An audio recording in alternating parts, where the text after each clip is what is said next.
26वीं आईनी तरमीम से आम आदमी को क्या फायदे हासिल होंगे। लेकिन आखिर 26वीं आईनी तरमीम है क्या पीटीआई के तहफ़्फ़ुज़ात बजा। जबरदस्त कॉलम।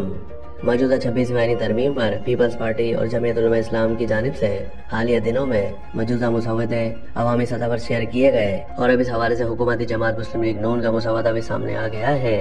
हुकूमत और इत्तेहादी जमातों में मुज़ाकरात का सिलसिला जारी है। उम्मीद है कि ये तरमीम अनकरीब पार्लियामेंट से मंजूर हो जाएगी। लेकिन आखिर 26वीं आईनी तरमीम है क्या और इससे आम आदमी को क्या फायदा हासिल होगा। सीनियर कॉलम निगार ऐसे जाहिद ने अपने ताज़ा तरीन कॉलम में इस पर रोशनी डाली है। ऐसे जाहिद ने अपने कॉलम में लिखा है कि 26वीं आईनी तरमीम को बाज़ लोगों ने न सिर्फ ज़िदोराना का मसला बनाया है बल्कि इसको खामखा सियासी मफादात की खातिर उलझाने की कोशिशें शुरू की। ऐसे लोग अलबत्ता खुलकर आवाम के सामने आ गए कि वो ज़ाती और सियासी मफादात को आवाम के मफादात पर तरजीह देते हैं। कॉलम निगार ने तवज्जो दिलाई कि हुकूमत ने इस तरमीम से आवाम के मफादात और आसानियाँ पैदा करने के बारे में अवामी आगाही के लिए अब तक कोई मुहिम नहीं चलाई, जो यकीनन हुकूमती नाअहली का इजहार हो सकता है। आवाम को अब तक मालूम ही नहीं है कि 26वीं आईनी तरमीम है क्या और इससे आम आदमी को क्या फायदा होगा। ऐसे जाहिद के बकौल मुखालफिन के पास इस तरमीम से इख्तलाफ की ना कोई दलील है ना ही कोई जवाज।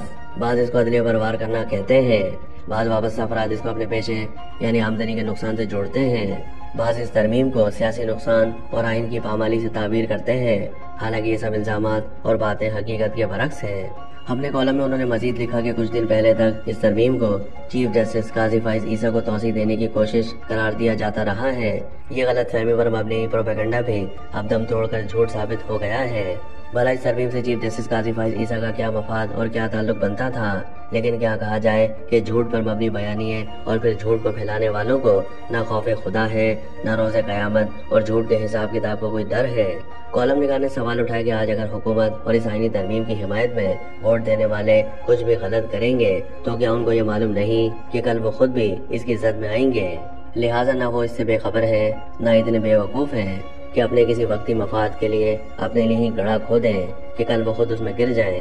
बिलाशुबा अदलिया में इस्लाहात न सिर्फ खुद अदलिया बल्कि आम लोगों के मफाद के लिए ज़रूरी है बल्कि अब नागुज़ीर हैं और दुनिया में ऐसी कई मिसालें भी मौजूद हैं।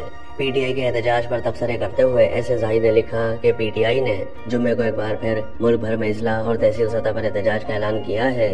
क्या इन एहतजाजों से उनको कुछ हासिल भी होगा। शंघाई ताउन तंजीम के इस्लामाबाद में इनेकाद के मौके पर इस जमात ने डी चौक पर एहतजाज का ऐलान किया, जिसमें उनके मुतालबात बानी पीटीआई की रिहाई और मौजूदा आईनी तरमीम से इख्तलाफ था। इसी तरह टॉम सवाजी नामी यहूदी पैरोकार के बानी पीटीआई की सेहत के बारे में झूठे प्रोपेगेंडे की पैरवी में इस बात को इशू बनाया गया है जो डॉक्टरों के उनके मुआयने के बाद बातिल साबित हुआ।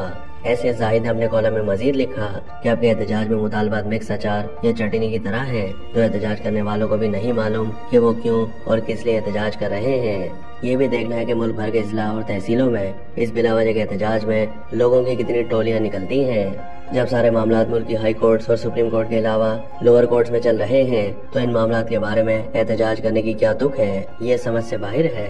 कॉलम निगार के बकौल पीटीआई कायदीन भी ये जानते हैं कि एहतजाजों से ना तो बानी पीटीआई और दीगर के केस खत्म होंगे ना ही वो बाहर आ सकते हैं। ये तो बस बानी पीटीआई के सामने उंगली कटवा कर शहीदों में नाम लिखवाने का ड्रामा है।